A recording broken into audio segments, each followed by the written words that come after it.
कल भारत बंद भी है, आज समाजवादी पार्टी ने प्रदर्शन भी किया, कोई इसका समाधान क्यों नहीं निकल रहा है? देखिए, जब बीजेपी, जब आप कुछ देना okay Harnam ji, thank you. Yes Biren ji, जब बीजेपी विपक्ष में थी तो उसको जनता का हर दुख दर्द बहुत बड़ा लगता था। तब वही इन्हीं मुद्दों पर कहती थी कि गन्ना का जो रेट है वो 425 रुपया कुंतल करो। बीजेपी विपक्ष में रह के मांग करती थी। बिजली बिल बढ़ाने पर ये आंदोलन करते थे, लाठियां चलती थी।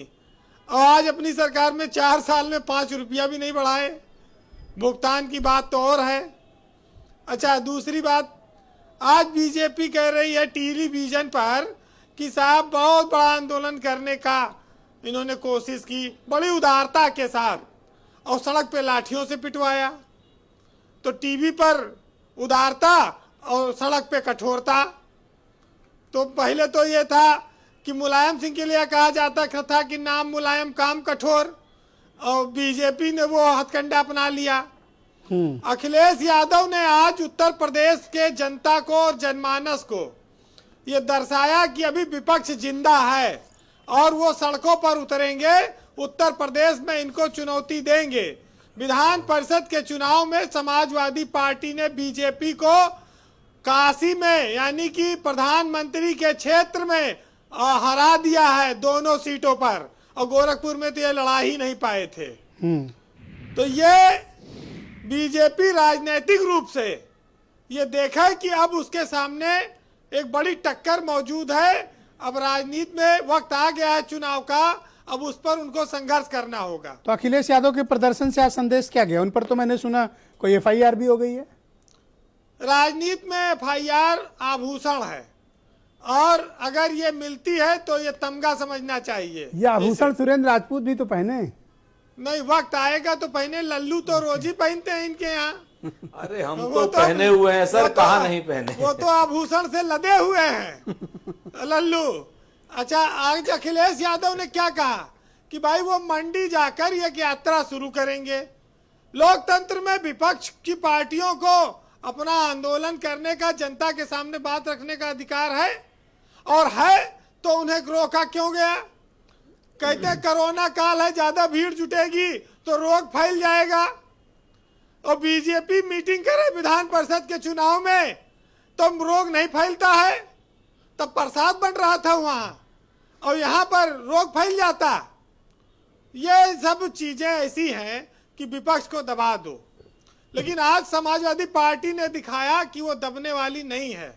एक तरफ देश का किसान है जो 12 दिनों से, 12 रातों से इस ठंडी में, दिसंबर की रातों में, जाड़े में खुले आसमान के नीचे कड़कड़ाती ठंड में है, और वो कानून के लिए संघर्ष कर रहा है, एमएसपी के लिए संघर्ष कर रहा है। यही बीजेपी किसान को भगवान कहती थी, आज उसके भगवान खुले आसमान के नीचे हैं। वो कितना दर्द सह रहे हैं, लेकिन आज चूंकि बीजेपी सत्ता में बैठ गई है, इसलिए उसे भगवान के पर ये कार्यकर्ता को भी देवतुल्य कहते हैं वीरेन जी, आप याद रखो इस बात। और यही लोग बताते थे रामलला देवतुल्य और ये भाई पूरी जी बोल लेने दो उनको। नहीं बोलने दे रहे। ये कार्यकर्ता को देवतुल्य बनाते हैं उल्लू बनाने के लिए, खाली बात से खाली। कार्यकर्ता हर पार्टी के लिए देवतुल्य है, लेकिन जब उसका काम हो, उसका सम्मान हो, और कार्यकर्ता भी तो किसान है, वो भी तो किसान का बेटा है, उसका धान भी तो खरीदा जाना चाहिए, उसको भी तो बाल बच्चों की फीस देनी है, बच्चों की शादी करनी है, घर परिवार चलाना है, खेती बाड़ी करनी है, उसके लिए पैसा कहाँ से आएगा? जब इस देश में आज किसानों के ऊपर क्या है, पानी की बौछार डाली जा रही, नहीं जाड़े में वो डरा रहे हैं उन्हें पानी की बौछार से, जो कुल्ला भी करते हैं ट्यूबवेल की धार से। तो किसान डरने वाला नहीं है। लेकिन आज समाजवादी पार्टी के आंदोलन ने यह मैसेज दिया कि दुनिया में हर एक चीज ठोकर लगने के बाद टूट जाया करती है, लेकिन कामयाबी ही एक ऐसी चीज है जो ठोकर खाने के बाद ही मिलती है। तो सड़क पर उतरना पड़ेगा अगर सत्ता में संघर्ष करना है। लेकिन समस्या इस बात की है ब्रजेश जी कि यहाँ जंगल के जंगल कट रहे हैं, लेकिन जो पेड़ हैं वो ये सोच रहे हैं कि जो कुल्हाड़ी पेड़ों को काट रही है जंगलों के, उसमें जो हत्था लगा है वो हमारी बिरादरी का है, वोट दिए जाओ। ठीक है, जंगल कट रहे कोई बात नहीं। जी कंप्लीट करें वीरेन जी। देखिए पुरी जी काफी देर से बेचैन हो रहे हैं। किसानों नहीं, की नहीं, आराम हालत, से। पुरी जी आज उदारवादी मूड में है और पूरी विपक्ष को छूट दे रहे हैं टेलीविजन पर खाली। अच्छा। और किसानों की हालत देखकर जो गुस्से से फूल जाते हैं और विधायक मंत्री बनने के बाद वही किसानों को भूल जाते हैं। लेकिन ये बात याद रखना है कि सरकार जब जब किसानों को सताती है तब तब जनता ऐसी सरकारों को हटाती आई है।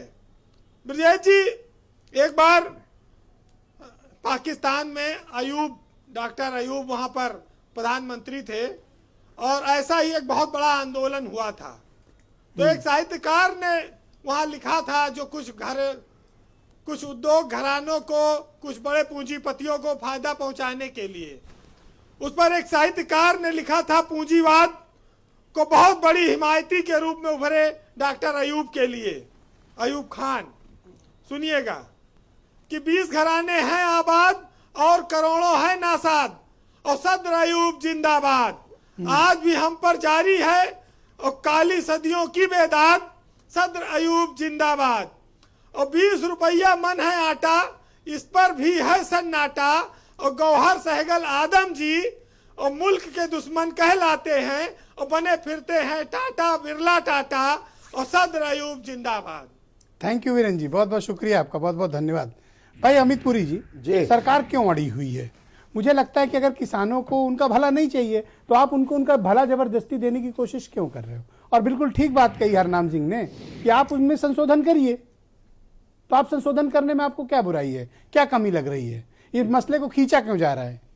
मुझे लगता है मैंने पहले भाग के अंदर